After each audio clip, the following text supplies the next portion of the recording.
ನಮಸ್ಕಾರ ವೀಕ್ಷಕರೇ, ಬೆದ್ರ ರಾಜಕೀಯ ವಿಶೇಷ ಕಾರ್ಯಕ್ರಮಕ್ಕೆ ಸ್ವಾಗತ. ಒಂದು ರಾಜಕೀಯ ಸಂವಾದದ ಕಾರ್ಯಕ್ರಮವೂ ಹೌದು ಮತ್ತು ಬೆದ್ರದ ಇಡೀ ರಾಜಕೀಯ ಮತ್ತು ಅಲ್ಲಿಯ ವಿವಿಧ ವಿಚಾರಗಳ ಬಗೆಗೆ ಒಂದು ಚರ್ಚೆ ಕೂಡ ಹೌದು. ನಮ್ಮ ಜೊತೆಗೆ JDS ಮುಖಂಡ ಅಶ್ವಿನ್ ಪಿರೇರಾ ಇದ್ದಾರೆ. ಅವ್ರ ಜೊತೆ ಮಾತನಾಡೋಣ. ಅಶ್ವಿನ್ ಪಿರೇರಾ ಕಾರ್ಯಕ್ರಮಕ್ಕೆ ಸ್ವಾಗತ. ಉದಯೋನ್ಮುಖ ರಾಜಕಾರಣಿಯಾಗಿ ಬೆಳೀತಾ ಇರುವವರು ಅಶ್ವಿನ್ ಪಿರೇರಾ ಅವರು. ಬಹಳ ಮುಖ್ಯವಾಗಿ ಮತ್ತೊಂದು ಹೇಳಬೇಕಂತಿದ್ರೆ ಮೂಡಬಿದರೆಯ JDS ಪಕ್ಷದ ಓರ್ವ ಅಭ್ಯರ್ಥಿ ಕೂಡ ಹೌದು. ಅಶ್ವಿನ್ ಪಿರೇರಾ ಅವರ ಬಗೆಗೆ ಅಲ್ಲಿನ ಮೂಡಬಿದರೆಯ ಜನತೆ ಒಂದು ಕಣ್ಣನ್ನು ಇಟ್ಟಿದ್ದಾರೆ. ಒಬ್ಬ ಉದಯೋನ್ಮುಖ ರಾಜಕಾರಣಿಯಾಗಿ ಬೆಳೀತಾ ಇದ್ದಾನೆ ಅನ್ನೋ ಹಿನ್ನೆಲೆಯಲ್ಲಿ ಕೂಡ ನೋಡ್ತಾ ಇದ್ದಾರೆ. ಆ ಹಿನ್ನೆಲೆಯಲ್ಲಿ ಕೆಲವೊಂದು ಪ್ರಶ್ನೆಗಳನ್ನು ನಾನು ಜನರ ನಡುವೆ, ಅಂದರೆ ಮೂಡಬಿದರೆಯ ಜನರ ನಡುವೆ ಮತ್ತು ಮತದಾರರ ನಡುವೆ ಇರುವ ಕೆಲವು ಪ್ರಶ್ನೆಗಳನ್ನು ನಾನು ನಿಮ್ಮ ಮುಂದೆ ಇಡ್ತಾ ಇದ್ದೇನೆ. ಅದು ಅವರ ಪ್ರಶ್ನೆಗಳಾಗಿ ನನ್ನ ಮೂಲಕ ನಿಮಗೆ ಬರ್ತಾ ಇರುವಂಥದ್ದು. ಇತ್ತೀಚೆಗೆ ಕಂಬಳದ ಹೋರಾಟ ಆಯಿತು. ಈ ಹೋರಾಟದಲ್ಲಿ ಪ್ರಮುಖವಾಗಿ ಆ ಸಮಸ್ಯೆ ಬಂದಾಗ ತಾವು ಮತ್ತು ತಮ್ಮ ಹಿನ್ನೆಲೆಯಿಂದ ಒಂದಷ್ಟು ಪ್ರಯತ್ನಗಳನ್ನು ಅದು ಕಂಬಳ ಪರವಾಗಿ ತಾವುಗಳು ಮಾಡಿದ್ದೀರಿ. ಒಂದು ಹಾಡನ್ನು ಮಾಡಿದ್ರಿ, ಆಮೇಲೆ ಅದನ್ನು ಸಂಘಟನಾತ್ಮಕವಾಗಿ ಮಾಡುವಲ್ಲೂ ಕೂಡ ಮಾಡಿದ್ರಿ. ಆದರೆ ಎಲ್ಲ ಆಗಿ ಹೋರಾಟ ನಡೆಯುವ ಸಂದರ್ಭದಲ್ಲಿ ಅಶ್ವಿನ್ ಪಿರೇರಾ ಅವರು ಕಾಣಲಿಲ್ಲ. ಎಲ್ಲಿದ್ದರು ಅಶ್ವಿನ್ ಪಿರೇರಾ ಅಂತ? ಇಲ್ಲ, ನಾವು ಕಂಬಳದ ವಿಚಾರವಾಗಿ ಉತ್ತಮ ರೀತಿಯಾದಂಥ ಹೋರಾಟ ಮಾಡಿದ್ದೀವಿ. ಸಾಮಾಜಿಕ ಜಾಲತಾಣ ಇರ್ಬೋದು. ಸಾಮಾಜಿಕ ಜಾಲತಾಣದಲ್ಲಿ ಜಲ್ಲಿಕಟ್ಟಿಗೆ ಏನು ಪ್ರೋತ್ಸಾಹ ಬಂತು, ಅದರ ಪೂರಕವಾಗಿ ನನಗೆ ಒಂದು ಆ ದಿನ ಆಲೋಚನೆ ಬಂತು. ನಾವು ಸಾಮಾಜಿಕ ಜಾಲತಾಣವನ್ನು ಯಾಕೆ ಈ ಕಂಬಳದ ವಿಚಾರ ಬಗ್ಗೆ ಯುಟಿಲೈಸ್ ಮಾಡಬಾರ್ದು. ಅದಕ್ಕೋಸ್ಕರ ನಾನು ಫಸ್ಟ್ ಕಂಬಳದ ಬಗ್ಗೆ ಒಂದು ಸಾಮಾಜಿಕ ಜಾಲತಾಣದಲ್ಲಿ ನನ್ನ ಅನಿಸಿಕೆಗಳನ್ನು ಬರೆದೆ. ಸರಿ, ಶುಕ್ರವಾರ ದಿನ ಅದು ಸಾಯಂಕಾಲ ಒಂದು 7:15 ಅದರ ನಂತರ ಅದಕ್ಕೆ ಎಷ್ಟು ಉತ್ತೇಜನ ಬಂತು, ಜನಗಳಿಂದ ಎಷ್ಟು ಪ್ರೋತ್ಸಾಹ ಬಂತು. ಮರುದಿನ ಬೆಳಿಗ್ಗೆ ನೋಡಬೇಕಾದ್ರೆ ಸಾಮಾಜಿಕ ಜಾಲತಾಣದಲ್ಲಿ ಒಂದು ರೀತಿಯ ವೈರಲ್ ಆಗದಂಥ ಒಂದು ಸಪೋರ್ಟ್ ಬಂತು. ಎಲ್ಲ ಕಡೆಯಲ್ಲಿ ಸಾಮಾಜಿಕ ಜಾಲತಾಣದಲ್ಲಿ ಎಲ್ಲರೂ, ಅದು ನಮ್ಮ NRIಗಳಿರ್ಬೋದು, ನಮ್ಮ ತುಳುನಾಡಿನವರಿರ್ಬೋದು, ನಮ್ಮ IT ವಿಭಾಗದಲ್ಲಿ ಬೆಂಗಳೂರು, ಮುಂಬೈ, ಪೂನಾದಲ್ಲಿ ಕೆಲಸ ಮಾಡುವವರಂತಿರ್ಬೋದು, ಎಲ್ಲರೂ ಕಂಬಳಕ್ಕೆ ಬೇಕಾದಷ್ಟು ರೀತಿಯಾದಂಥ ಪ್ರೋತ್ಸಾಹವನ್ನು ಕೊಡಲಿಕ್ಕೆ ಶುರು ಮಾಡಿದರು. ಸರಿ, ಅದರ ಪಾಸಿಟಿವ್ನೆಸ್ ತಗೊಂಡು ನಾನು ಹೋರಾಟಕ್ಕೆ ಇಳಿದೆ. ನಾವು ಕಂಬಳ ಉಳಿಸಿ ಅಭಿಯಾನ ಎನ್ನುವಂಥದ್ದನ್ನು ಮೂಡಬಿದ್ರೆಯಲ್ಲಿ 2 ದಿನ ನಡೆಸಿದೆವು. ನನ್ನ ಮಿತ್ರರಾದಂಥ ಹೆರಾಲ್ಡ್ ತಾವ್ರು ಅವರ ಮೂಲಕ ತುಳು ಸಿನಿಮಾ ಬರ್ಸ ಅದರ ಒಂದು ಹಾಡಿತ್ತು, ತಾಸೆದ ಪೆಟ್ಟಿಗೆ. ಹಾಗೆ ಆ ಹಾಡು ಬಹಳ ವೈರಲ್ ಆಯಿತು, ಎಲ್ಲ ಕಡೆ ಹಬ್ಬಿತ್ತು. ಆ ಹಾಡನ್ನು ನಾವು ಸ್ವಲ್ಪ ಎಡಿಟಿಂಗ್ ಮಾಡಿ ಅದಕ್ಕೆ ಹೊಸ ಲಿರಿಕ್ಸ್ ಬರೆದು ಕೊಂಬುದ ಸ್ವರಕ್ಕೂ ಕಂಬಳದ ಎರುಕುಲು ಅನ್ನುವಂಥ ಒಂದು ಹಾಡನ್ನು ಕ್ರಿಯೇಟ್ ಮಾಡಿದ್ವಿ. ಆ ಹಾಡನ್ನು ನಮ್ಮ ಮೂಲ್ಕಿ ಮೂಡುಬಿದ್ರೆ ಕ್ಷೇತ್ರದಾದ್ಯಂತ ಧ್ವನಿವರ್ಧಕ ಬಳಸಿ 2 ದಿನ ನಮ್ಮ ಕಂಬಳ ಉಳಿಸಿ ಅಭಿಯಾನದಲ್ಲಿ ಯೂಸ್ ಮಾಡಿದ್ದೀವಿ. ಮತ್ತೆ 28ನೇ ತಾರೀಕು ದಿನ ಏನು ಹೋರಾಟ ನಡೀತು, ಆ ದಿನ ನಾನು ಮುಂಚೂಣಿಯಲ್ಲಿದ್ದೆ. ನಮ್ಮ ಆ ಕಂಬಳ ಉಳಿಸಿ ಅಭಿಯಾನದ ವಾಹನ ಸಹ ಇತ್ತು, ನಾವು ಸಹ ಅಲ್ಲಿ ಇದ್ದು ಎಲ್ಲ ಕಡೆಯಲ್ಲಿ. ಆದರೆ ಕೆಲವೊಂದು ಸಂದರ್ಭದಲ್ಲಿ ನನಗೆ ಎಲ್ಲೋ ಅನಿಸ್ತು, ಕಂಬಳ ಉಳಿಸ್ಲಿಕ್ಕೆ ಹೋರಾಟ ನಾನು ಯೋಚನೆ ಮಾಡಿದ ರೀತಿಯಲ್ಲಿ ನಡೀಲಿಲ್ಲ ಎನ್ನುವಂಥ ಒಂದು ಬೇಸರ. ಯಾಕಂತ ಹೇಳಿದರೆ, ಪ್ರತ್ಯೇಕವಾಗಿ ಒಂದು ಹೋರಾಟ, ಒಂದು ಪ್ರತಿಭಟನೆ ನಡೆಯುವಂಥದ್ದು ಕೆಲವೊಂದು ವಿಚಾರಗಳಲ್ಲಿ ನಮಗೆ ಏನು ಹೇಳ್ತಾರೆ ಅಂತ ಹೇಳಿದರೆ ಆ ಇಂಟ್ರೆಸ್ಟ್ ಬೇಕು. ಮತ್ತೆ ಪ್ರತಿಭಟನೆ ನಡೆಯಬೇಕಾದ್ರೆ ಕೇವಲ ಭಾಷಣಕ್ಕೆ ಸೀಮಿತ ಆಗಬಾರ್ದು. ನನ್ನ ಉಲ್ಲೇಖ ನೇರವಾಗಿ ಒಂದು ಪ್ರಶ್ನೆಯನ್ನು ಕೇಳಬೇಕಂತಿದ್ರೆ, ಕಾಂಗ್ರೆಸ್ನವರು ಇಡೀ ಕಂಬಳದ ಹೋರಾಟವನ್ನು ಹೈಜೆಕ್ ಮಾಡಿದ್ರ? ಕಾಂಗ್ರೆಸ್ನವರು ಹೈಜಾಕ್ ಮಾಡಿದಾರೋ ಇಲ್ಲ ಅಂತ ಹೇಳಿದ್ರೆ ಅದು ಜನಗಳ ಹತ್ರ ಕೇಳಬೇಕು. ಅಲ್ಲಿ 10,000ಕ್ಕಿಂತ ಹೆಚ್ಚು ಜನರು ಬಂದಿದ್ರು, ಅವರು ಅದಕ್ಕೆ ಉತ್ತರ ಕೊಡ್ತಾರೆ. ನಾನು ಆ ಬಗ್ಗೆ ಏನು ಹೇಳೋದಿಲ್ಲ. ಆದರೆ ನನ್ನ ಯೋಚನೆ ಏನತ್ತೆ ಅಂತ ಹೇಳಿದ್ರೆ, ಸರ್ಕಾರಕ್ಕೆ ಒಂದು ತೀಕ್ಷ್ಣವಾದಂಥ ಒಂದು ಬಿಸಿ ಮುಟ್ಟುವಂಥ ಕೆಲಸವನ್ನು ನಾವು ಮಾಡಬೇಕು. 150ಕ್ಕಿಂತ ಹೆಚ್ಚು ಜೊತೆ ಕೋನಗಳು, ಸುಮಾರು 10,000 ಜನ ಅಲ್ಲಿ ಬಂದಿದ್ರು. ನಮ್ಮ ಉದ್ದೇಶ ಏನಿತ್ತಂತ ಹೇಳಿದರೆ, ಹೈಕೋರ್ಟಿನ ಏನು ತಡೆಯಾಜ್ಞೆ ಇದೆ ಅದರ ವಿರುದ್ಧವಾಗಿ ಕಂಬಳ ಮಾಡಲೇಬೇಕು ಅನ್ನೋಂಥ ನನ್ನ ಉದ್ದೇಶ ಇತ್ತು. ಆದರೆ ಅದಕ್ಕೆ ಸ್ಪಂದನೆ ಸಿಗಲಿಲ್ಲ. ಅಲ್ಲಿ ಸಫಲತೆ ಆಗಿದೆಯಾ ಹೋರಾಟದ ನಂತರ ಅಂತ? ಹೋರಾಟದ ನಂತರ ಈಗ ಹೋರಾಟ ಮುಗೀತು ಫಸ್ಟ್ ಆಫ್ ಆಲ್. ಅದರ ನಂತರ ಎಲ್ಲರೂ ಹೋದ್ರು. ನನ್ನ ಉದ್ದೇಶ ಇನ್ನೊಂದು ಏನಂತ ಇತ್ತಂತ ಹೇಳಿದ್ರೆ, ಸರಿ. ಒಂದು ಕಂಬಳವನ್ನು ಮಾಡಬೇಕು, ಸರಿ, ಅದಕ್ಕೆ ಏನೇ ವಿರೋಧ ಬರಲಿ, ಇಲ್ಲದಿದ್ದರೆ ಕನಿಷ್ಠ ಪಕ್ಷ ಒಂದು ವಾರ ಆದರೂ ಆ ಕಂಬಳದ ಗದ್ದೆಯ ಕರೆಯಲ್ಲಿ ನಿಸರ್ಗಧಾಮದಲ್ಲಿ ನಾವೆಲ್ಲರೂ ಕೂತ್ಕೊಂಡು ಹಗಲು ರಾತ್ರಿ ಕೂತ್ಕೊಂಡು ಪ್ರತಿಭಟಿಸಬೇಕು ಅನ್ನುವಂಥ ಉದ್ದೇಶ ನಂದಿತ್ತು. ಅದು ಸಫಲವಾಗ್ಲಿಲ್ವ ಅನ್ನುವಂಥದ್ದು ಬೇಸರ ನನಗಿದೆ. ಅಂದ್ರೆ ಇದು ವೈಯಕ್ತಿಕವಾಗಿ ನೀವು ಮಾಡಿಕೊಂಡಂತ ನಿರ್ಧಾರ ಆಗಿತ್ತಾ? ಹೌದು. ಅದನ್ನು ನೀವು ಕೊನೆಗೆ ಇದೇ ಈ ಹೋರಾಟ ಸಮಿತಿಯ ಜೊತೆಗೆ ನೀವು ಸೇರಿಸಿಕೊಂಡ್ರ ನಿಮ್ಮ ನಿರ್ಧಾರಗಳನ್ನು? ನಾವು ಹೇಳಿದ್ದೇವೆ ನಿರ್ಧಾರವನ್ನು, ಆದರೆ ಅಲ್ಲಿ ಅದು ಕೇವಲ ಭಾಷಣಕ್ಕೆ ಸೀಮಿತವಾದ್ರಿಂದ ನನಗೆ ಅದೊಂದು ಸಫಲತೆ ಆಗಿದೆ ಅಂತ ಹೇಳಲಿಕ್ಕೆ ನಾನು ಇಚ್ಛಿಸುವುದಿಲ್ಲ. ಇನ್ನೂ ತೀಕ್ಷ್ಣವಾದಂಥ ಹೋರಾಟ ಇದಾಗ. ಯಾವ ರೀತಿಯ ತೀಕ್ಷ್ಣತೆ ಅಂತ ತಾವು ಹೇಳ್ತೀರಿ? ನೋಡಿ, ನಮ್ಮ ಪ್ರತಿಭಟನೆಗಳು ಏನಾಗಿದೆ ಅಂತ ಹೇಳಿದ್ರೆ ಮೀಡಿಯಾಕ್ಕೆ ಫೋಕಸ್ ಮಾಡಿ ಆಗಿದೆ. ಸರಿ. ಟಿವಿ ಚಾನಲ್ ಅವರು ಬರ್ತಾರೆ, ಇನ್ನೊಬ್ಬರು ಬರ್ತಾರೆ, ಅವರ ಮುಂದೆ ನಾವು ನಮ್ಮ ಅನಿಸಿಕೆಗಳನ್ನು ಹೇಳುವಂಥದ್ದು, ಜನರ ಚಪ್ಪಾಳೆಗೋಸ್ಕರ ನಾವು ಒಂದು ಸ್ಪೀಚ್ ಕೊಡುವಂಥದ್ದು, ಅದು ಪ್ರತಿಭಟನೆ ಅಲ್ಲ. ಸರಿ. ಅಹೋರಾತ್ರಿ ಧರಣಿ ಮಾಡಬೇಕು. ಸರಿ. ಇವತ್ತು ಜಲ್ಲಿಕಟ್ಟುಗೋಸ್ಕರ 6 ದಿನ ಸುಗ್ರೀವಾಜ್ಞೆ ಸಿಕ್ಕಿದ ನಂತರ ಸಹ ಜಲ್ಲಿಕಟ್ಟಿನ ಹೋರಾಟಗೋಸ್ಕರ ಅಲ್ಲಿ ಜನರು ಕೂತಿದ್ದು ಮರೀನಾ ಬೀಚಲ್ಲಿ. ಸರಿ. ಯಾಕೆ ದಕ್ಷಿಣ ಕನ್ನಡ ಉಡುಪಿ ಜಿಲ್ಲೆಯವರಿಗೆ ಅಥವಾ ಕರ್ನಾಟಕ ರಾಜ್ಯದವರಿಗೆ ನೋಡಿ, ಕರ್ನಾಟಕ ರಾಜ್ಯದಲ್ಲಿ ಉತ್ತಮ ಬೆಂಬಲ ಬಂತು. ಬೆಂಗಳೂರಲ್ಲಿ ಅಲ್ಲಿ ನಮ್ಮ ಫ್ರೀಡಮ್ ಪಾರ್ಕ್ ಅಲ್ಲಿ ಇಡೀ ದಿನ ಮೊನ್ನೆ ಸಂಡೆ ಕೂತ್ಕೊಂಡು ಹೋರಾಟ ಮಾಡಿದ್ದಾರೆ. ವಾಟಾಳ್ ನಾಗರಾಜ್ರವರೆಲ್ಲ ನೇತೃತ್ವ ತಗೊಂಡಿದ್ದಾರೆ. ಹುಬ್ಳಿಯಲ್ಲಿ ಹೋರಾಟ ಆಗಿದೆ. ದಕ್ಷಿಣ ಕನ್ನಡ ಜಿಲ್ಲೆಯಲ್ಲಿ ನಮಗೆ ಯಾಕೆ ಒಂದು ವಾರ ಬೇಡ 24 ಗಂಟೆ ಕಂಬಳಕ್ಕೋಸ್ಕರ ನಮ್ಮ ಕಂಬಳದ ಗದ್ದೆ ಎದುರು ಕೂತ್ಕೊಳ್ಳಿಕ್ಕೆ ನಾಚಿಕೆ ಆಗ್ತದೆ ನಮಗೆ? ಕೂತ್ಕೊಳ್ಳುವ ಜನರಿದ್ದಾರೆ, ಜನರ ಬೆಂಬಲ ಇದೆ. ಅಂದ್ರೆ ಈ ನಿರ್ಧಾರಗಳನ್ನ ಅಶ್ವಿನ್ ಪಿರೇರ ಅವರು ಮಾಡಿದ್ರು ಅಥವಾ ನೀವು ಒಟ್ಟು ಸಂಘಟಿತವಾಗಿ ಅಲ್ಲಿಯ ಒಟ್ಟು ಕಂಬಳದ ಹೋರಾಟಗಾರ ಆ ಒಂದು ಹೋರಾಟಕ್ಕೂ ಕೂಡ ತಿಳಿಸಿದ್ರಿ, ಆದರೆ ಕೇವಲ ಒಂದು ಭಾಷಣದ ಕಾರ್ಯಕ್ರಮವಾಗಿ ಮಧ್ಯಾಹ್ನದ ವೇಳೆಗೆ ಇಡೀ ಹೋರಾಟ ಮುಗಿದು ಹೋಯಿತು? ಅದು ಬೇಸರ ಇದೆ ನನಗೆ. ಸರಿ. ಸೊ ಇದನ್ನ ಅಂದ್ರೆ ಎಲ್ಲೋ ಒಂದು ಕಡೆಯಲ್ಲಿ ನಿಮ್ಮ ನಿರ್ಧಾರಗಳಿದ್ದಾಗ ಆ ನಿರ್ಧಾರಗಳನ್ನು ಯಾರು ಕೇಳಲಿಲ್ವೇ? ಅಲ್ಲ, ಅಲ್ಲಿ ನಿರ್ಧಾರಗಳನ್ನು ತಿಳಿಸುವ ಒಂದು ಅವಕಾಶ ಮಾತ್ರ ಅಲ್ಲಿ. ಯಾಕಂತ ಹೇಳಿದ್ರೆ ಅಲ್ಲಿ ಬೇರೆ ಬೇರೆ ಸಂಘಟನೆಗಳು ಇರುವುದರಿಂದ ನನ್ನ ನಿರ್ಧಾರವನ್ನು ನಾನು ತಿಳಿಸಿದ್ದೆ. ಸ್ಪಂದನೆ ಸಿಗ್ಲಿಲ್ಲ. ಸರಿ. ನನ್ನ ಹೋರಾಟ ಯಾವಾಗಲೂ ಏನಂತ ಹೇಳಿದ್ರೆ ಜನಪರ ಹೋರಾಟ. ಸರಿ.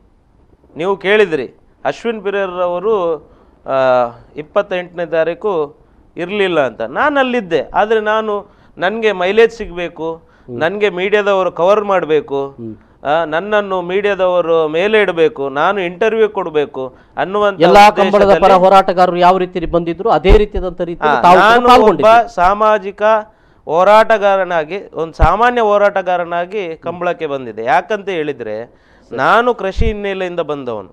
ಸರಿ. ನಾನು ಕಂಬಳದಲ್ಲಿ ಕೋಣಗಳನ್ನು ಕಟ್ಟಿ ನಮ್ಮ ತಂದೆಯ ಕಾಲದಿಂದಲೂ ಸಹ ನಮ್ಮ ಮನೆಯಲ್ಲಿ ಕೋಣಗಳು ಇತ್ತು. ಸರಿ. ಇವಾಗಲೂ ನಮ್ಮಲ್ಲಿ ಹಸು, ದನ, ಕರು ಎಲ್ಲ ಇದೆ ನಮ್ಮ ಮನೆಯಲ್ಲಿ. ನಮಗೆ ಗದ್ದೆ ಸಹ ಇದೆ. ಸೊ ನನ್ನ ಒಂದು ಸಾಮಾನ್ಯ ಒಂದು ಕಾರ್ಯಕರ್ತನಾಗಿ, ನಾನು ಒಂದು ಕಂಬಳದ ಅಭಿಮಾನಿಯಾಗಿ ನಾನು ಅಲ್ಲಿ ಹೋಗಿರೋದು. ನಾನೊಬ್ಬ ಪೊಲಿಟಿಕಲ್ ಲೀಡರ್ ಆಗಿ ಅಲ್ಲಿ ಹೋಗ್ತಿರ್ಲಿಲ್ಲ. ಸರಿ. ನಾನು ಪೊಲಿಟಿಕಲೈಸೇಷನ್ ಆಗಿದೆ ಈ ಕಂಬಳದ ಪರ ಹೋರಾಟ ಮೂಡಬಿದರೆಯಲ್ಲಿ ನಡೆದಿರುವಂಥದ್ದು ಅಂತ ಹೇಳ್ತೀರಾ? ಕಂಬಳದ ಹೋರಾಟ ರಾಜಕೀಯವೇತರವಾಗಿ ನಡೀಬೇಕಂತ ನಾನು ಹೇಳ್ತೇನೆ. ಅಲ್ಲ, ಮೊನ್ನೆ ನಡೆದ ಹೋರಾಟ ರಾಜಕೀಯೇತರವಾಗಿ ನಡಿಬೇಕು ಅಷ್ಟೇ. ಸರಿ. ಅಂದ್ರೆ ಇನ್ನು ಮುಂದೆ ನಡೀಲಿಕ್ಕೆ ಆ ರೀತಿಯಾಗಿ ನಡಿಬೇಕು. ಸೊ ಈ ಮೊನ್ನೆ ನಡೆದಿರುವಂತಹ ಹೋರಾಟ ಸಾಕಾಗೋದಿಲ್ಲ, ಪಡೆಯೋದಕ್ಕೋಸ್ಕರ ಮಾತ್ರ ಆಗಿದೆ. ನೋಡಿ, ಮೊನ್ನೆ ಹೋರಾಟ ನಡಿಬೇಕಾದ್ರೆ ಸಂಸದರು ಬಿಟ್ರೆ ಬೇರೆ ಯಾರಿದ್ರಲ್ಲಿ? ಸರಿ. ಮೂಡಬಿದ್ರೆಯಲ್ಲಿ ಬಿಜೆಪಿಯ ಕಾರ್ಯಕರ್ತರು ಇಲ್ವಾ? ಯಾಕೆ ಬರಲಿಲ್ಲ? ಮಂಗಳೂರಿನಲ್ಲಿ ಮಾನವ ಸರಪಣಿಯಲ್ಲಿ ಅದನ್ನು ಅವರು ಆಯೋಜನೆ ಮಾಡಿದ್ದವರು. ಮೂಡಬಿದರೆಯಲ್ಲಿ ಅದನ್ನು ಆಯೋಜನೆ ಮಾಡಿದ್ದು ಅಭಯಚಂದ್ರ ಜೈನ್ ಅವರು. ಮಂಗಳೂರಿನಲ್ಲಿ ನಡೆದಿರುವಂತಹ ಕಾರ್ಯಕ್ರಮವನ್ನು ಆಯೋಜನೆ ಮಾಡಿದ್ದು ನಳಿನ್ ಕುಮಾರ್ ಕಟೀಲ್, ಅದು ಬಿಜೆಪಿ. ಮತ್ತು ಮೂಡಬಿದರೆಯಲ್ಲಿ ಮಾಡಿದಂಥ ಕಾರ್ಯಕ್ರಮ ಅದನ್ನು ಆಯೋಜನೆ ಮಾಡಿದ್ದು ಅಭಯಚಂದ್ರ ಜೈನ್ ಅವರು, ಕಾಂಗ್ರೆಸ್. ಈ ರೀತಿ ಆಯ್ತಾ ಅಂತ? ಖಂಡಿತವಾಗಿಯೂ ಇದೇ ರೀತಿ ಆಗಿದೆ. ಇವತ್ತು ರಾಜ್ಯ ಸರ್ಕಾರ ಹೇಳ್ತಿದೆ, ಮುಖ್ಯಮಂತ್ರಿ ಅವರು ಹೇಳ್ತಾ ಇದ್ದಾರೆ, ನಾವು ಕಂಬಳಕ್ಕೆ ಸಪೋರ್ಟ್ ಮಾಡ್ತೀವಿ ಅಂತ ಹೇಳ್ಬಿಟ್ಟು. ಸರಿ. ಯಾಕೆ ಅಧಿವೇಶನವನ್ನು ಕಾಯಬೇಕು? ಅಧಿವೇಶನಕ್ಕಿಂತ ಮೊದಲೇ ಒಂದು ಸ್ಪೆಷಲ್ ಇದು ತೆಗೆದು, ಹಾಗಿದ್ರೆ ಮೊನ್ನೆ ಇದ್ದ ಅವಕಾಶವನ್ನ ನಾವು ಬಳಸಿಕೊಳ್ಳಿಲ್ಲ. ಖಂಡಿತವಾಗಿ ಕಂಬಳ ಪರ ಹೋರಾಟ ಯಾವ ರೀತಿಯಲ್ಲಿ ನಡೀಬೇಕಿತ್ತು ಆ ರೀತಿಯಾಗಿ ನಡೀಲಿಲ್ಲ. ಹಾಗಾಗಿ ನಮ್ಮ ಅಂಬಳದ ಪರವಾದಂತ ಕೂಗು ಯಾರಿಗೂ ಕೇಳಿಸ್ಲಿಲ್ಲ. ಖಂಡಿತವಾಗಿ ಇನ್ನಷ್ಟು ಮಾತಾಡಬೇಕು ಅಶ್ವಿನ್ ಪಿರೇರ್ ಅವರು. ಒಂದು ಸಣ್ಣ ವಿರಾಮ ತೆಗೆದುಕೊಳ್ಳೋ ಬ್ರೇಕ್ ನಂತರ ಮತ್ತೆ ಈ ಕಾರ್ಯಕ್ರಮ ಮುಂದುವರೆಯುತ್ತೆ.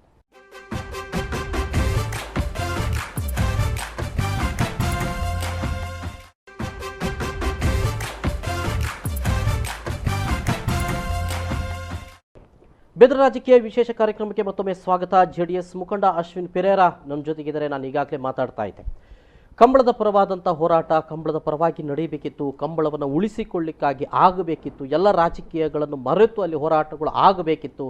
ಆದರೆ ಅಲ್ಲಿ BJP ಕಾಂಗ್ರೆಸ್ ಅನ್ನುವಂಥ ರಾಜಕೀಯ ಆಗಿಬಿಟ್ಟಿತ್ತು. ಕಾಂಗ್ರೆಸ್ನ ಲಾಭವನ್ನು ನೋಡಿಕೊಂಡಿತ್ತೇ ವಿನಃ ಕಂಬಳದ ಪರವಾದಂಥ ಧ್ವನಿಯ ನಿಜವಾದ ಪ್ರಾಮಾಣಿಕವಾಗಿ ಬರಲಿಲ್ಲ ಅಂತ ಅನ್ನುವಂಥದ್ದು. BJP ಮಂಗಳೂರಿನಲ್ಲಿ ಮಾಡಿದಂಥ ಹೋರಾಟ BJPದ್ದು ಅನ್ನುವ ರೀತಿಯಲ್ಲಿ ಮಾಡಿಕೊಂಡದ್ದು ಬಿಟ್ಟರೆ ನಿಜವಾದ ಅರ್ಥದಲ್ಲಿ ಕಂಬಳದ ಪರ ಹೋರಾಟಗಳು ಬಂದಿಲ್ಲ ಅಂತ ಅನ್ನೋದೇ ತಮ್ಮ ಅಭಿಪ್ರಾಯ. ಸೊ ಹಾಗಿದ್ದರೆ ಮುಂದೆ ಏನು ಅಂತ ನಮ್ದೊಂದು ನಿರ್ಣಯ ಇದೆ. ನಾನೊಬ್ಬ ಸಾಮಾನ್ಯ ರೈತನ ಮಗ. ನನ್ನ ನಿರ್ಣಯ ಏನಂತ ಹೇಳಿದ್ರೆ, ನಮ್ಮ ನಾಳ್ದು ಏನು ಅಧಿವೇಶನ ನಡೀತದೆ ಅದರಲ್ಲಿ ಕರ್ನಾಟಕ ರಾಜ್ಯದ ಜಾನಪದ ಕ್ರೀಡೆ ಅಂತ ಕಂಬಳವನ್ನು ಘೋಷಿಸಬೇಕು. ಎಸ್, ಕಂಬಳವನ್ನು ಮುಂದಿನ ದಿನಗಳಲ್ಲಿ ಜಿಲ್ಲಾಡಳಿತನೇ ನಡೆಸುವ ಕೆಲಸಗಳು ಆಗಬೇಕು.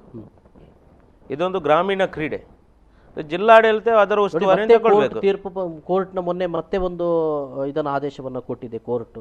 ಕಂಬಳ ಪರವಾಗಿ ಮತ್ತೆ ಕೋರ್ಟ್ ಮಾತಾಡಲಿಲ್ಲ. ಎಲ್ಲೋ ಒಂದಷ್ಟು ನಿರೀಕ್ಷೆಗಳಿದ್ದು ಕೋರ್ಟ್ ಏನಾದರೂ ಮಾತಾಡಬಹುದು ಅಂತ ಹೇಳಿ. ನೋಡಿ, ತಲುಪಬೇಕಾದ ಜಾಗದಲ್ಲಿ ನಮ್ಮ ಧ್ವನಿ ತಲುಪದಿದ್ರೆ ಖಂಡಿತವಾಗಿಯೂ ಮುಂದಿನವನ್ನು ಅದಕ್ಕೆ ಸ್ಪಂದನೆ ಕೊಡುವುದಿಲ್ಲ.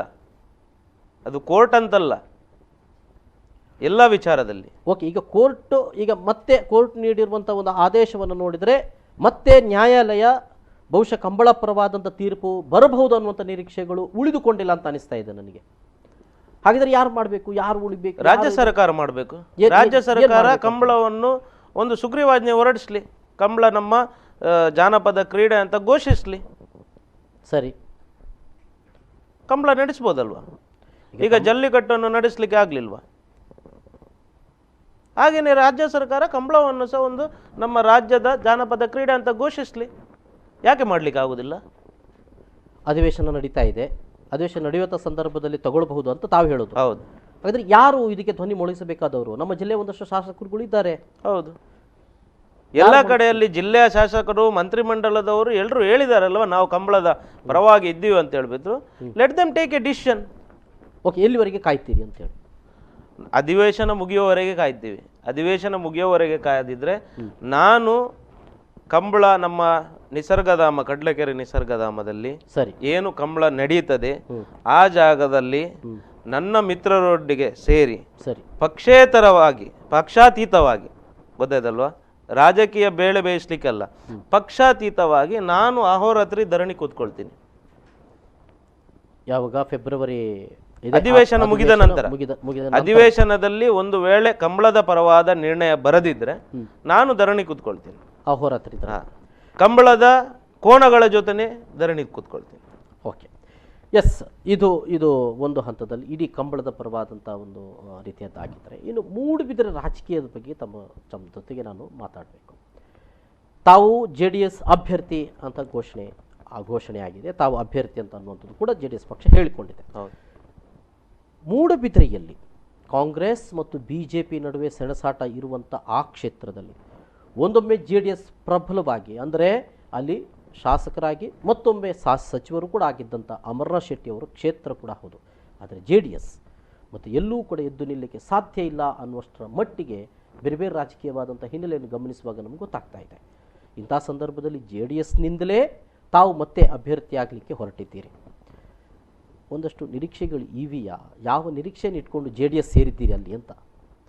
ನೋಡಿ, ನಾನು JDS ಸೇರಿರೋನಲ್ಲ, ನಾನು ಹುಟ್ಟು JDS. ಎಸ್, ನಮ್ಮ ತಂದೆಯ ಕಾಲದಿಂದ ನಮ್ಮ ತಂದೆ ಜನತಾದಳಕ್ಕೋಸ್ಕರ ಕೆಲಸ ಮಾಡಿದಂಥವರು ಮತ್ತು ನಾನು ಜನತಾದಳದ ಹಿನ್ನೆಲೆಯಿಂದ ಬಂದವನು. ನಾನು ಜನತಾದಳಕ್ಕೋಸ್ಕರನೇ ಕೆಲಸ ಮಾಡಿರೋದು. ನಾನು 2006ರಿಂದ ಸಕ್ರಿಯವಾಗಿ ಜನತಾದಳದಲ್ಲಿ ಗುರುತಿಸಿಕೊಂಡಿದ್ದೀನಿ. ನಾನು ಮೂಲ್ಕಿ ಮೂಡುಬಿದ್ರೆ ಕ್ಷೇತ್ರದ ಯುವ ಜನತಾದಳದ ಅಧ್ಯಕ್ಷನಾಗಿ ಕೆಲಸ ಮಾಡಿದ್ದೀನಿ.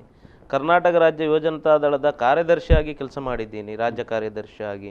ಈಗ ಮೂಲ್ಕಿ ಮೂಡುಬಿದ್ರೆ ಕ್ಷೇತ್ರದ ಅಧ್ಯಕ್ಷನಾಗಿ ಕೆಲಸ ಮಾಡ್ತಾ ಇದ್ದೀನಿ. ಆ ಸಂದರ್ಭದಲ್ಲಿ ಹೌದು, ಆ ಸಂದರ್ಭದಲ್ಲಿ ಒಂದು ಉತ್ಪ್ರಾಯ ಸ್ಥಿತಿಯಲ್ಲಿದ್ದಂಥ ಒಂದು ಕಾಲ ಅದು JDSಗೆ. ಆದರೆ ಇದೀಗ ಆ ನಂತರದ ಕಳೆದ ಸುಮಾರು ಒಂದು 20 ವರ್ಷಗಳಿಂದ 15-20 ವರ್ಷಗಳಿಂದ JDS ಮೂಡುಬಿದ್ರೆಯಲ್ಲಿ ಮತ್ತೆ ನಿಲ್ಲುವಂಥ ಸಾಧ್ಯತೆಗಳಿವೆ, ಎದ್ದು ನಿಲ್ಲುವಂಥ ಸಾಧ್ಯತೆಗಳಿವೆ ಅಂತ ಅನಿಸ್ತಾ ಇದೆಯಾ ತಮಗೆ? ಯಾಕಿಲ್ಲ? ರಾಜ್ಯದ ರಾಜಕೀಯ ಕೂಡ ಅದಕ್ಕೆ ಪೂರಕವಾಗಿ ಏನು ಕಾಣ್ತಾ ಇಲ್ಲ. ಯಾಕಿಲ್ಲ? ಯಾಕೆ ನಿಲ್ಬಾರ್ದು? ಯಾಕೆ ನಿಲ್ಬಾರ್ದು? ಜಾತ್ಯತೀತ ಜನತಾದಳದಿಂದ ಅಮರನಾಥ್ ಶೆಟ್ಟರು ಗೆದ್ದು ಬಂದ ಸಂದರ್ಭದಲ್ಲಿ ಮಾಡಿದ ಕೆಲಸಗಳು ಬಿಟ್ಟರೆ ಈಗ ಮೂಲ್ಕಿ ಮೂಡುಬಿದ್ರೆ ಕ್ಷೇತ್ರದಲ್ಲಿ ಏನು ಕೆಲಸಗಳಾಗಿವೆ? ಎಸ್, ಯಾವುದಾದ್ರೂ ಒಂದು ಕೆಲಸ ಆಗಿದೆ? ಒಂದು ಶಾಶ್ವತ ಯಾವುದಾದ್ರೂ ಒಂದು ಯೋಜನೆ ತೋರಿಸಿ ನೀವು. ನೋಡಿ, ರಸ್ತೆಗೆ ಡಾಮರ್ ಯಾರು ಸಹ ಹಾಕಿಸ್ತಾರೆ ಸ್ವಾಮಿ. ಸರಿ, ಅದಕ್ಕೆ MLAನೇ ಮಾಡ್ಬೇಕಂತಿಲ್ಲ, ಜಿಲ್ಲಾ ಪಂಚಾಯತ್ ಮೆಂಬರು ಮಾಡ್ತಾರೆ, ಸರಿ, ತಾಲೂಕ್ ಪಂಚಾಯತ್ ಮೆಂಬರು ಮಾಡ್ತಾರೆ. ಸರಿ, ಇವಾಗ ಶಾಶ್ವತ ಯೋಜನೆಗಳು ಬೇಕು. ಇವತ್ತು ಮೂಲ್ಕಿ ಮೂಡುಬಿದ್ರೆ ಕ್ಷೇತ್ರದಲ್ಲಿ ಒಂದು ಸಂದರ್ಭದಲ್ಲಿ 75ರಿಂದ 80 ಸಾವಿರ ಮತದಾರರಿದ್ದರು. ಸರಿ, ಈಗ ಮೂಲ್ಕಿ ಮೂಡುಬಿದ್ರೆ ಕ್ಷೇತ್ರದಲ್ಲಿ 1,40,000ಕ್ಕಿಂತ ಹೆಚ್ಚು ಮತದಾರರಿದ್ದಾರೆ. ಮತದಾರರಿಗೆ ಕೇವಲ ಓಟು ತಗೊಳ್ಳೋದು ಮಾತ್ರವಲ್ಲ, ಮತದಾರರ ಆಶೆ ಏನು? ಮೂಲಭೂತ ಸೌಕರ್ಯ. ಮೂಲ್ಕಿ ಮೂಡುಬಿದ್ರೆ ಕ್ಷೇತ್ರದಲ್ಲಿ ಮೂಡುಬಿದ್ರೆ ತಗೊಳ್ಳಿ, ಮೂಡುಬಿದ್ರೆಯಲ್ಲಿ ಒಂದು ಡ್ರೈನೇಜ್ ವ್ಯವಸ್ಥೆ ಇಲ್ಲ. ಮೂಲ್ಕಿ ಮೂಡುಬಿದ್ರೆಯನ್ನು ತಾಲೂಕು ಮಾಡಲಿಕ್ಕೆ ಆಗಲಿಲ್ಲ. ಮೂಡುಬಿದ್ರೆಗೆ ಶಾಶ್ವತ ನೀರಿನ ಯೋಜನೆ ಇನ್ನೂ ಆಗಲಿಲ್ಲ. ಅಮರನಾಥ್ ಶೆಟ್ಟರ ಕಾಲದಲ್ಲಿ 1999ನಲ್ಲಿ ಒಂದು ಪುಚ್ಚೇರಿ ಎನ್ನುವಂಥ ಜಾಗದಲ್ಲಿ ಡ್ಯಾಮ್ ಮಾಡಿ ಇವಾಗಲೂ ಅದೇ ನೀರು ಬರ್ತಾ ಇರೋದು. ಕಳೆದ 4 ವರ್ಷದಿಂದ ನಮಗೆ ಮೂಡುಬಿದ್ರೆ ಪುರಸಭಾ ವ್ಯಾಪ್ತಿಗೆ ನೀರಿನ ಅಭಾವ ಇದೆ. ಇನ್ನೊಂದು ಅಂಥದ್ದೇ ಯೋಜನೆಯನ್ನೊಂದು ಮಾಡುವಂಥ ಕೆಲಸವಾಗಲಿಲ್ಲ. ಮೂಲ್ಕಿಯಲ್ಲೂ ಹಾಗೇನೆ, ಕಿನ್ನಿಕೋಳಿಯಲ್ಲೂ ಹಾಗೇನೆ. ಕಿನ್ನಿಕೋಳಿಯನ್ನು ಒಂದು ನಗರಸಭೆಯಾಗಿ ಮಾಡಬೇಕು. ಕಿನ್ನಿಕೋಳಿ ಇಷ್ಟು ಪೊಟೆನ್ಷಿಯಲ್ ಏರಿಯಾ ಇದೆ. ಮೂಲ್ಕಿಯಲ್ಲಿ ನೀವೊಂದು ನಮ್ಮ ಅಲ್ಲಿ ಲಿಂಗಪಯನ ಕಾಡಂತ ಇದೆ ಮೂಲ್ಕಿಯಲ್ಲಿ, ಅಲ್ಲಿ ಒಂದು 2,000-3,000 ಮನೆಗಳಿವೆ. ಒಂದು ಮೂಲ ಸೌಕರ್ಯದ ಒಂದು ರಸ್ತೆ ಆಗಲಿ, ಒಂದು ಚರಂಡಿ ವ್ಯವಸ್ಥೆ ಆಗಲಿ, ಡ್ರೈನೇಜ್ ವ್ಯವಸ್ಥೆ ಆಗಲಿ, ಕುಡಿಯೋ ನೀರಿನ ಶಾಶ್ವತ ಯೋಜನೆ ಆಗಲಿ ಯಾವುದೂ ಆಗಲಿಲ್ಲಲ್ವಾ? ಇದೆಲ್ಲವನ್ನು ಎಲ್ಲಿ JDS ಪ್ರಶ್ನೆ ಮಾಡಿದೆ? ಏನು ಹೋರಾಟ ಮಾಡಿದೆ JDS? ಇದರ ಮುಂಚೆ ತುಂಬ ಸಲ ಇದರ ಬಗ್ಗೆ ಹೋರಾಟ ಮಾಡಿದೆ. ತಾಲೂಕು ವಿಚಾರದಲ್ಲಿ ಸಹ ಹೋರಾಟ ಮಾಡಿದ್ದೀವಿ ನಾವು. ಸರಿ, ಅವಾಗ ನಾವು ನಮ್ಮ ಏನು ಅಜೆಂಡಾ ಇದೆ ಅದರ ಪ್ರಕಾರ ನಾವು ಹೋರಾಟ ಮಾಡಿದ್ದೀವಿ. ಈಗ ಇನ್ನು ಮುಂದೆ ಅದಕ್ಕಿಂತ ಹೆಚ್ಚು ರೀತಿಯ ಹೋರಾಟವನ್ನು ನಾವು ಮಾಡ್ತೀವಿ. ಅಮರನಾಥ್ ಶೆಟ್ಟರು ಅಲ್ಲಿ ಶಾಸಕರಾಗಿದ್ದ ಸಂದರ್ಭದಲ್ಲಿ ಈ ಒಂದು ಧ್ವನಿಗಳು ಮೊಳಗಿದ್ದು. ಹೌದು. ಯಾಕೆ ಮತ್ತೆ ಆವತ್ತಿನ ನಂತರದಿಂದ ಇದು ತಾಲೂಕು ಆಗಬೇಕು ಅಂತ ಭದ್ರವಾದಂಥ ಹೋರಾಟಗಳು ಆಗಲಿಲ್ಲ? ಅಲ್ಲಿ ನಾಯಕತ್ವದ ಕೊರತೆ ಇರ್ಬೋದು ಬೇರೆ ಬೇರೆ ಪಕ್ಷದಲ್ಲಿ, ಆದರೆ ನಾನು ಖಂಡಿತವಾಗ್ಲೂ ಮುಂದಿನ ದಿನಗಳಲ್ಲಿ ಹೋರಾಟ ಮಾಡೇ ಮಾಡ್ತೀನಿ ಈ ವಿಚಾರಗಳಲ್ಲಿ. ತಾಲೂಕು ಆಗುವಂಥ ಎಲ್ಲ ಸಾಧ್ಯತೆಗಳು ಹೊಂದಿವೆಯಾ ಅಥವಾ ಆಗುವಂಥ ಸಾಧ್ಯತೆಗಳಿವೆಯಾ ಮೂಡುಬಿದ್ರೆಗೆ ಅಂತ ಅನಿಸ್ತಾ ಇದೆಯಾ? ಯಾಕೆ ತಾಲೂಕು ಮೂಡುಬಿದ್ರೆಯನ್ನು ಮಾಡಬಾರ್ದು? ಮೂಡುಬಿದ್ರೆಯಲ್ಲಿ ಬೇಕಾದಂಥ ಎಲ್ಲ ವ್ಯವಸ್ಥೆಗಳಿವೆ ತಾಲೂಕಿಗೆ. ಹಾಗಿರ್ಬೇಕಾದ್ರೆ ತಾಲೂಕು ಮಾಡಲಿಕ್ಕೆ ದೊಡ್ಡದೇನು ಕಷ್ಟ ಏನೂ ಇಲ್ಲ. ಇಚ್ಛಾಶಕ್ತಿ ಇದ್ರೆ ಯಾರು ಮಾಡಬೇಕಾದ್ದು? ಈ ಪ್ರಯತ್ನ ಮಾಡಬೇಕಾದವ್ರು ಯಾರು? ಶಾಸಕರು ಮಾಡಿದರೆ ಆಗುತ್ತಾ? ಯಾಕೆ ಆಗೋದಿಲ್ಲ? ಅವರದೇ ಸರ್ಕಾರ ಇರೋದು ಸ್ವಾಮಿ, ಯಾಕೆ ಆಗೋದಿಲ್ಲ? ಅವರ ಸರ್ಕಾರದಲ್ಲಿ ಅವರಿಗೆ ಮಾಡ್ಬೋದಲ್ವ? ಸರ್, ಅವ್ರ ಮೇಲೆ ಅವರಿಗೆ ಒತ್ತಡ ಹಾಕುವಂಥ ಕೆಲಸಗಳು ಆಗ್ತಾ ಇಲ್ವಾ? ಅಥವಾ ಜನರ ಒತ್ತಡಗಳು ಸಾಕಾಗೋದಿಲ್ವಾ? ಜನರ ಕೂಗು ಇದೆ. ಈ ಕೂಗು ಕಳೆದ 18-19 ವರ್ಷದಿಂದ ಬರ್ತಾ ಇರೋದ್ರಿಂದ ಎಲ್ಲೋ ಒಂದು ಕಡೆ ಅದು ಒಂದು ಕಿವಿಯಲ್ಲಿ ಕೇಳಿ ಇನ್ನೊಂದು ಕಿವಿಯಲ್ಲಿ ಬಿಡುವ ಕೆಲಸ ನಡೀತಾ ಇದೆ ಅನ್ಸುತ್ತೆ ನನಗೆ. ಎಸ್, ಅಶ್ವಿನ್ ಪಿರೇರ್ ಅವರು ಒಂದು ಸಣ್ಣ ಬ್ರೇಕ್ ತಗೊಳ್ಬೇಕಾಗಿದೆ. ವೀಕ್ಷಕರು, ಒಂದು ಸಣ್ಣ ಬ್ರೇಕ್ ತಗೊಳ್ತಾನೆ. ಬ್ರೇಕ್ ನಂತರ ಮತ್ತೆ ಅಶ್ವಿನ್ ಪಿರೇರ್ ಅವರ ಜೊತೆಗಿನ ಮಾತುಕತೆ ಮುಂದುವರೆದು.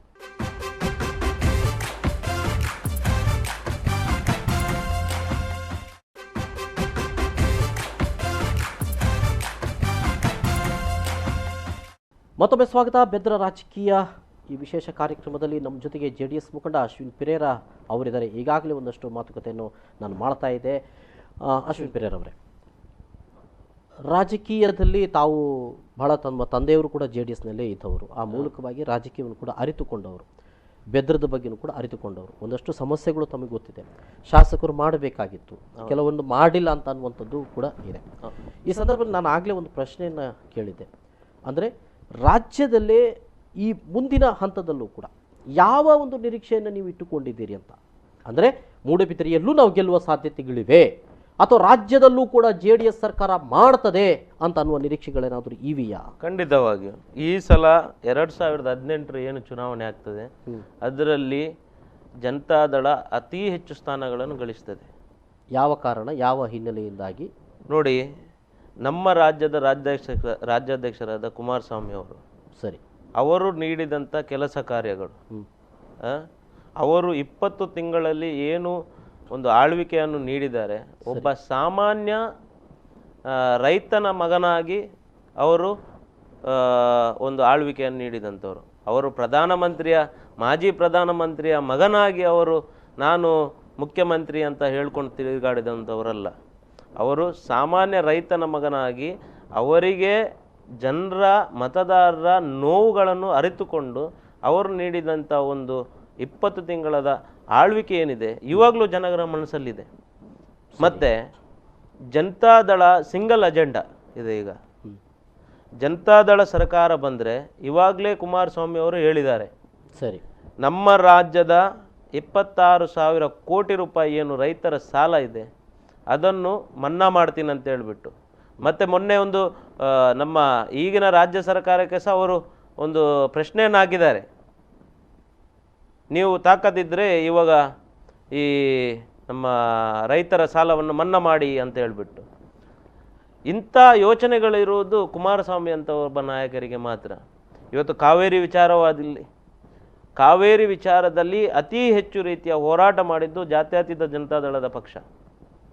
ಇವತ್ತು ಕಾವೇರಿ ವಿಚಾರದಲ್ಲಿ ಮೊನ್ನೆ ಏನು ಹೋರಾಟ ನಡೆಯಿತು ಅದರಲ್ಲಿ ಜನತಾದಳ ಪಕ್ಷ, ಅದರಲ್ಲೂ ನಮ್ಮ ರಾಷ್ಟ್ರೀಯ ಅಧ್ಯಕ್ಷರ ಮುತುವರ್ಜಿ ಅವರ ಒಂದು ಲೀಡರ್ಶಿಪ್ಪಲ್ಲಿ ಏನು ಹೋರಾಟ ನಡೆಯಿತು, ಅದಕ್ಕೋಸ್ಕರ ಎಲ್ಲೋ ಒಂದು ಕಡೆ ಕಾವೇರಿ ನೀರಿನ ವಿಚಾರದಲ್ಲಿ ಕರ್ನಾಟಕಕ್ಕೆ ಉಳಿಲಿಕ್ಕೆ ಸಾಧ್ಯ ಅಂತ ನನಗೆ ಗೊತ್ತಾಗ್ತಿಲ್ಲ. ಯಾಕಂತ ಹೇಳಿದ್ರೆ ಒಂದೆಡೆಯಲ್ಲಿ ನರೇಂದ್ರ ಮೋದಿಯವರ ನೋಟು ಅಮಾನ್ಯವಾದಂಥ ವಿಚಾರಗಳು, ಆರ್ಥಿಕವಾದಂಥ ಅಭಿವೃದ್ಧಿಗಳು ಅಂತ ಇಟ್ಟುಕೊಂಡು ಒಂದೆಡೆಯಲ್ಲಿ ಆಗಿದ್ದರೆ, ಯಡಿಯೂರಪ್ಪ ಮತ್ತು BJP ಪಾಳೆಯ ಬಹಳ ಶೀಘ್ರಗತಿಯ ಬಹಳ ವೇಗಗತಿಯ ರಾಜಕೀಯದ ಕೆಲಸಗಳನ್ನು ಅವರು ಮಾಡ್ತಾ ಇರುವಾಗ JDSನ ರಾಜಕೀಯ ಕೆಲಸಗಳು ಎಲ್ಲಿ ಕಾಣ್ತಾ ಇದೆ? ಎಲ್ಲ ಕಡೆಯಲ್ಲಿ ನಡೀತಾ ಇದೆ. ದಕ್ಷಿಣ ಕನ್ನಡ, ಉಡುಪಿಯಲ್ಲಿ ಕಮ್ಮಿ ಇರ್ಬೋದು, ಮೂಡಬಿದಿರೆಯಲ್ಲಿ ನಡೀತಾ ಇದೆ ಅಂತ ಕೇಳಿ. ಮೂಡಬಿದಿರೆಯಲ್ಲಿ ನಾವು ಪಕ್ಷ ಸಂಘಟನೆಯನ್ನು ಮಾಡ್ತಾ ಇದ್ದೀವಿ. ಎಲ್ಲ ಕಡೆಯಲ್ಲಿ ಮೊನ್ನೆ ನಾವು APMCಗೂ ನಮ್ಮ ಅಭ್ಯರ್ಥಿಗಳನ್ನು, ಸಪೋರ್ಟೆಡ್ ಅಭ್ಯರ್ಥಿಗಳನ್ನು ನಿಲ್ಲಿಸಿದ್ವಿ. ಎಲ್ಲ ರೀತಿಯಲ್ಲಿ ನಾವು ಪಕ್ಷ ಸಂಘಟನೆ ಮಾಡ್ತಾ ಇದ್ದೀವಿ. ಮೂಡಬಿದಿರೆಯಲ್ಲಿ ನಾವು ಎಲ್ಲೂ ಕಮ್ಮಿ ಆಗಲಿಲ್ಲಲ್ಲ. ನಾವು ಮೂಡಬಿದಿರೆಯಲ್ಲಿ ಅತಿ ಹೆಚ್ಚು ರೀತಿಯ ಹೋರಾಟಗಳನ್ನು ಇವಾಗ ಮಾಡ್ತಾ ಇದ್ದೀವಿ. BJPಯಲ್ಲಿ ಅತ್ಯಂತ ಪ್ರಬಲವಾದಂಥ ಅಭ್ಯರ್ಥಿಗಳಲ್ಲಿದ್ದಾರೆ, ಮೂಡಬಿದಿರೆಯಲ್ಲಿ ಕಾಂಗ್ರೆಸ್ನಲ್ಲೂ ಕೂಡ ಅತ್ಯಂತ ಪ್ರಬಲವಾದಂಥ ಅಭ್ಯರ್ಥಿಗಳಿದ್ದಾರೆ. ಈ ನಡುವೆ ಒಬ್ಬ ಯುವಕ ಅಶ್ವಿನ್ ಪೆರೇರ ಅವರ ನಡುವೆ ಜಿದ್ದಾಜಿದ್ದಿಯಲ್ಲಿ ಆಯ್ಕೆಯಾಗಿ ಬರುವುದು ಸಾಧ್ಯತೆ ಇದೆಯಾ ಅಂತ? ನಾನು ಹೋರಾಟ ಮಾಡ್ತೀನಿ ಸ್ವಾಮಿ, ನಾನು ಗೆಲ್ಲಬೇಕಂತಲೇ ಹೋರಾಟ ಮಾಡ್ತಾ ಇದ್ದೀನಿ. ನಾನು ರಾಜಕೀಯವನ್ನು ನನ್ನ ವ್ಯವಹಾರಕ್ಕೆ ಮಾಡ್ತಾ ಇಲ್ಲ, ಜನರ ಸೇವೆಗೋಸ್ಕರ ರಾಜಕೀಯವನ್ನು ಮಾಡ್ತಾ ಇದ್ದೀನಿ. ನನ್ನ ಉದ್ದೇಶ ಏನಂತ ಹೇಳಿದರೆ, ಏನು ಮತದಾರರಿದ್ದಾರೆ ಅವರಿಗೆ ಪೂರಕವಾದಂಥ ಕೆಲಸಗಳನ್ನು ಮಾಡಬೇಕು. ರಾಜಕೀಯದಲ್ಲಿ ಅತ್ಯಂತ ಪ್ರಬಲರ ನಡುವೆ ಇದ್ದಾರೆ. ಒಬ್ಬರು ಶಾಸಕರು, ಸಚಿವರಾಗಿದ್ದವರು, ಕಳೆದ ಹಲವಾರು ಬಾರಿ 4ನೇ ಬಾರಿ ಈಗ ಶಾಸಕರಾಗ್ತಾ ಇರುವವರು ಅಭಯ್ ಚಂದ್ರ ಜೈನ್ ಅವರು, ಅಂಥ ಒಬ್ಬ ಪ್ರಬಲ ಅಭ್ಯರ್ಥಿ ಅವರಿದ್ದಾರೆ. ಇನ್ನು BJPಯಲ್ಲೂ ಕೂಡ ಅಭ್ಯರ್ಥಿಗಳೇನು ಕಡಿಮೆ ಇಲ್ಲ. ನೋಡಿ, 4 ಸಾರಿ ಗೆದ್ದು ಬಂತಂತವರು ಪ್ರಬಲ ಅಭ್ಯರ್ಥಿ ಆದ್ರೆ ಅವರು ಬೇರೆಯವರನ್ನು ಯಾಕೆ ಸ್ವಾಮಿ ಚುನಾವಣೆಗೆ ನಿಲ್ಲಿಸ್ತಾರೆ? ಅವರ ಬೆಂಬಲವನ್ನು ಕೊಟ್ಕೊಂಡು ಇನ್ನೊಬ್ಬ ಅಭ್ಯರ್ಥಿ ನಿಲ್ಲಿಸ್ತಾರೆ. ಯಾಕೆ ನಿಲ್ಲಿಸ್ತಾರೆ? ಈಗಾಗಲೇ ಮಿಥುನ್ ರೈ ಇಡೀ ಮೂಡಬಿದಿರೆಯಲ್ಲಿ ತಿರುಗ್ತಾ ಇದ್ದಾರೆ, ತಮ್ಮ ರಾಜಕೀಯ ಕೆಲಸಗಳನ್ನು ಮಾಡ್ತಾ ಇದ್ದಾರೆ. ತಿರುಗಾಡ್ಲಿ ಬಿಡಿ, ತಿರುಗಾಡಿದ ತಕ್ಷಣ ಜನ ಏನು ಓಟ್ ಹಾಕ್ತಾರ? ನಾನು ಜನರ ನಡುವೆ ಬೆಳೆದು ಬಂತವನು, ನಾನು ಮೂಡಬಿದ್ರೆ ಜನರ ಜೊತೆ ಇದ್ದವನು, ನಾನು ಮೂಡಬಿದ್ರೆಯ ಮತದಾರರ ಜೊತೆ ಇದ್ದಂಥವನು. ಯಾಕೆ ಜನತಾದಳ ಬರಬಾರ್ದು? ಅಮರನಾಥ್ ಶೆಟ್ಟರು ಮಾಡಿದಂಥ ಕೆಲಸಗಳು ಇವಾಗಲೂ ಮೂಲ್ಕಿ ಮೂಡಬಿದ್ರೆ ಕ್ಷೇತ್ರದ ಜನರ ಮನಸ್ಸಿನಲ್ಲಿ ಇದೆ. ಬೇರೆ ಬೇರೆ ಕಾರಣಕ್ಕೆ ಅಮರನಾಥ್ ಶೆಟ್ಟರು ಸೋತಿರ್ಬೋದು, ಅಮರನಾಥ್ ಶೆಟ್ಟರ ಪರವಾಗಿ ಯಾಕೆ ಅವರು ಆ ಕೆಲಸಗಳನ್ನು ನೆನಪಿಟ್ಟು ನನಗೆ ಸಪೋರ್ಟ್ ಮಾಡಬಾರ್ದು? ನನ್ನ ಆಲೋಚನೆಗಳು ತುಂಬ ಇವೆ, ನನಗೊಂದು ಅವಕಾಶ ಕೊಡಲಿ. ನಾನು ಮೂಡುಬಿದ್ರೆಯನ್ನು ಮಂಗಳೂರಿಗೆ ಸರಿಸಮಾನವಾಗಿ ಬೆಳೆಸ್ತೀನಿ. ಸರಿ, ಈಗಾಗಲೇ ಕಾಂಗ್ರೆಸ್ ಆಗಾಗಲೇ ತನ್ನ ಅಭಿಯಾನವನ್ನು ಒಂದೆಡೆಯಲ್ಲಿ ಅಭಯ್ ಚಂದ್ರ ಜೈನ್ ಅವರು ತಮ್ಮ ಅಭ್ಯರ್ಥಿ ಮಿಥುನ್ ರೈ ಅನ್ನುವ ರೀತಿಯಲ್ಲಿ ಅವರು ಕೆಲಸಗಳನ್ನೆಲ್ಲ ಮಾಡ್ತಾ ಇದ್ದಾರೆ. ಇನ್ನೊಂದೆಡೆಯಲ್ಲಿ ಬಿ ಜೆ ಪಿಯಲ್ಲೂ ಕೂಡ ರಾಜಕೀಯದ ಒಂದಷ್ಟು ಏನೇನು ಕೆಲಸಗಳು ಮಾಡಬೇಕು ಅದೇ ರೀತಿಯಲ್ಲಿ ಮಾಡ್ತಾ ಇದ್ದಾರೆ ಅಂತ ಅನ್ನೋದು. ಅಶ್ವಿನ್ ಪಿರೇರ್ ಅವರು ಮಾಡ್ತಿರುವಂಥ ರಾಜಕೀಯದ ಕೆಲಸಗಳು ಜೊತೆಗೆ ಇಡೀ ಮೂಡಬಿದಿರೆಯ ಅಭಿವೃದ್ಧಿಯ ಬಗೆಗೆ ನೀವು ಇಟ್ಕೊಂಡಿರುವಂಥ ಒಂದಷ್ಟು ಕಲ್ಪನೆಗಳು ಅಥವಾ ಅಭಿವೃದ್ಧಿಯ ವಿಚಾರಗಳು ಏನು ಅಂತ? ತುಂಬ ಇದೆ. ನಾನು ಶಾಸಕನಾಗಿ ಆಯ್ಕೆ ಆದರೆ ನಾನು ಹೇಳಿದೆ ಅಲ್ಲ, ಮಂಗಳೂರಿಗೆ ಸರಿಸಮಾನವಾದಂಥ ನಗರ ಮೂಡುಬಿದ್ರೆಯನ್ನು ಬೆಳೆಸ್ತೀನಿ. ಯಾಕಂತ ಹೇಳಿದರೆ ಮೂಡುಬಿದ್ರೆ ಮತ್ತು ಮೂಲ್ಕಿ ಏನಿದೆ, ಮೂಲ್ಕಿ, ಮೂಡುಬಿದ್ರೆ, ಬಜ್ಪೆ ಹೈಲಿ ಪೊಟೆನ್ಷಿಯಲ್ ಜಾಗಗಳು. ನೋಡಿ, ಇವಾಗ ಕನ್ನಡ ಮೀಡಿಯಂ ಶಾಲೆ ತಗೊಳ್ಳಿ. ಕನ್ನಡ ಮೀಡಿಯಂ ಶಾಲೆಗೆ ಯಾಕೆ ಮಕ್ಕಳು ಬರ್ತಾ ಇಲ್ಲ ಅನ್ನುವಂಥ ಪ್ರಶ್ನೆ. ಈಗ ನೀವು ಕನ್ನಡ ಮೀಡಿಯಮಲ್ಲಿ ಓದಿರ್ಬೋದು, ನಾನು ಕನ್ನಡ ಮೀಡಿಯಮಲ್ಲಿ ಓದಿದ್ದೀನಿ. ಆ ಕನ್ನಡ ಮೀಡಿಯಂ ಶಾಲೆಗಳ ಪರಿಸ್ಥಿತಿ ಹೇಗೆ ನಾವು ಓದಬೇಕು ಆ ಟೈಮಲ್ಲಿ ಹೇಗೆ ಇತ್ತ ಅದೇ ರೀತಿಯಲ್ಲಿ ಈಗ ಇದೆ. ಸರಿ, ಅದರ ಅಭಿವೃದ್ಧಿ ಆಗಿದೆಯಾ? ಸರಿ, ಒಂದು ಆಮೇಲೆ ಅದನ್ನು ಅಭಿವೃದ್ಧಿ ಮಾಡಿ, ಕನ್ನಡ ಮೀಡಿಯಾ ಶಾಲೆಗಳನ್ನು ಅಭಿವೃದ್ಧಿ ಮಾಡುವಂಥ ಕೆಲಸ ಆಗಬೇಕು.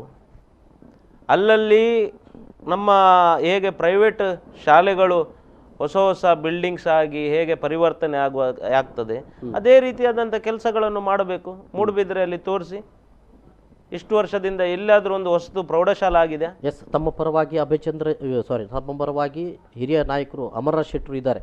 ಹೌದು, ಅವರು ತಮ್ಮನ್ನು ಅಭ್ಯರ್ಥಿಯಾಗಿ ಇದು ಮಾಡಿರುವವರು ಕೂಡ ಅವರೇ. ಇನ್ನು ಮುಂದಿನ ದಿನಗಳಲ್ಲಿ ನಿಮ್ಮ ಜೊತೆ ಇಡೀ ನೀವು ಮಾಡ್ತಿರುವಂಥ ಕೆಲಸಗಳ ಜೊತೆ ಅವರು ಇದ್ದಾರೆ. ಹೌದು, ಜೊತೆಗೆ ಹಾಗಾದರೆ ರಾಜ್ಯದ ಇಡೀ ಜನತಾದಳದಲ್ಲೂ ಕೂಡ ಸಕ್ರಿಯವಾದಂಥ ಕೆಲಸಗಳು ಆಗ್ತಾ ಇವೆ. ಖಂಡಿತವಾಗಿ ಮೂಡಬಿದ್ರೆ ಮೇಲೆ ನಿಗಾ ಇಟ್ಟಿದ್ದಾರಾ?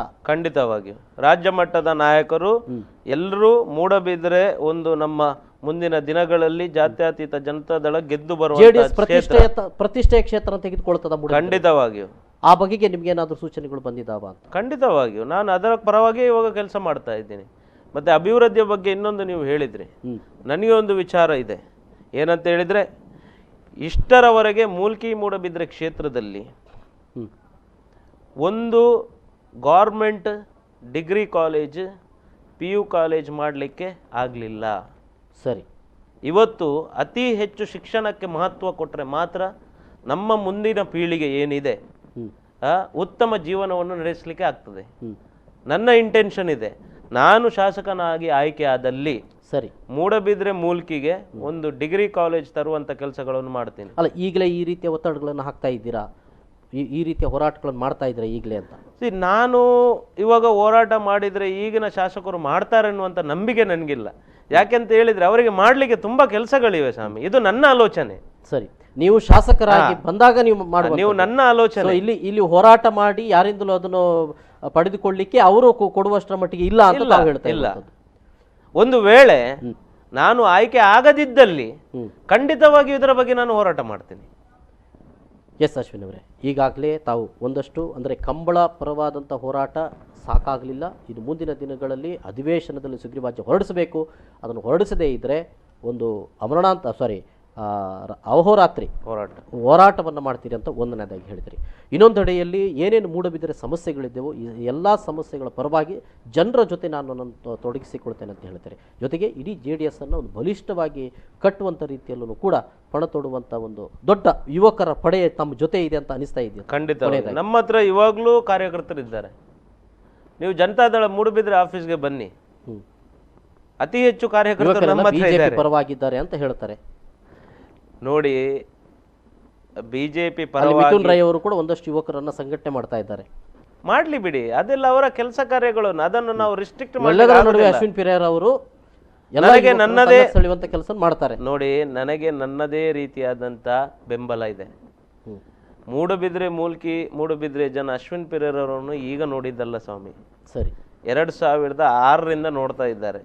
ನಾನು ಮೊದಲೇ ಹೇಳಿದೆ ನಿಮಗೆ, ನಾನು ಅವರ ಜೊತೆ ಬೆಳೆದು ಬಂದವನು, ನಮ್ಮ ಮತರಾಜರ ಜೊತೆ ಬೆಳೆದು ಬಂದವನು. ನಾನು ಅಮರನಾಥ್ ಶೆಟ್ಟರ್ ಆಶೀರ್ವಾದ ಇರುವವರೆಗೆ ಖಂಡಿತವಾಗಿಯೂ ಒಂದು ರೀತಿಯಾದಂಥ ನಾವು ಟಫ್ ಕಾಂಪಿಟೇಷನ್ ಕೊಡ್ತೀವಿ. ಎಸ್, ಇವೆಷ್ಟು ಧನ್ಯವಾದಗಳು. ನಮ್ಮ ಜೊತೆಗೆ ಈ ಒಂದು ಕಾರ್ಯಕ್ರಮದಲ್ಲಿ ತಮ್ಮ ಅಭಿಪ್ರಾಯಗಳನ್ನು ಹಂಚಿಕೊಂಡದಕ್ಕಾಗಿ ಥ್ಯಾಂಕ್ ಯು ಶಿಲ್ಪಿರವರು. Thank you. ವೀಕ್ಷಕರೇ, ಇದು ಇವತ್ತಿನ ವಿಶೇಷ. ನಿರಂತರ ಸುದ್ದಿ ಮನೋರಂಜನೆ ಮುಂದುವರುತ್ತದೆ. ನೋಡ್ತಾ ಇರಿ ವಿ4 ನ್ಯೂಸ್. ನಮಸ್ಕಾರ.